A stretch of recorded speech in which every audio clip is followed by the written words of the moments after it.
공천원금 1억 원을 받은 혐의로 강선우 의원이 처음으로 경찰 조사를 받았습니다. 조사 직전엔 원칙을 지키는 삶을 살았다고 했지만 당시 보좌관은 강선우 의원이 그 1억 원을 전세금으로 썼다고 진술한 걸로 알려지고 있습니다. 사회팀 연결합니다. 변윤재 기자, 조금 전 강선우 의원이 조사를 마치고 나온 것 같은데 어떤 내용으로 진술했는지 이야기한 게 있습니까?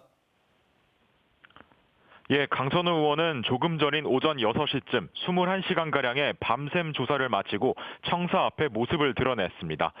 조사는 새벽 2시쯤 종료됐지만 조서 열람에만 4시간 가까이 걸릴 정도로 방대한 분량의 강도 높은 조사가 이어진 겁니다. 강 의원은 성실하게 사실대로 최선을 다해 조사에 임했다. 국민께 심력 끼쳐 죄송하다는 짧은 입장을 밝힌 뒤 귀가했습니다.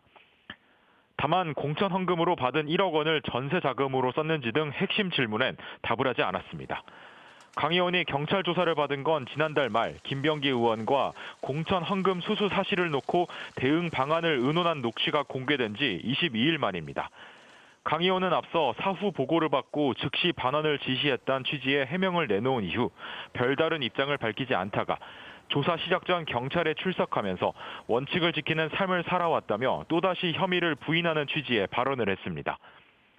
사건 당사자는 강 의원과 김경 서울시 의원, 그리고 중간 연결다리 역할을 한 강 의원의 전 보좌진 남모 씨 등 3명인데요.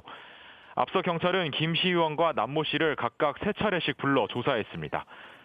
두 사람은 2022년 한 호텔 카페에서 돈을 주고받았을 당시 강 의원이 그 자리에 함께 있었다는 점에선 같은 진술을 내놨습니다.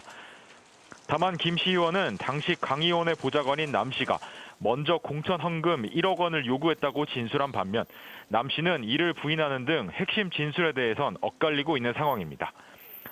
당사자들 간 진실 공방이 계속된 가운데 경찰은 강 의원을 상대로 1억 원을 직접 받았는지, 그 돈이 공천 헌금 명목이란 사실을 알았는지 등과 반환 과정 등을 집중 추궁한 것으로 알려졌습니다. 경찰은 당사자들을 다시 소환할지와 함께 강 의원에 대한 구속영장 신청 여부에 대해서도 결론 내릴 것으로 보입니다. 지금까지 사회팀에서 전해드렸습니다.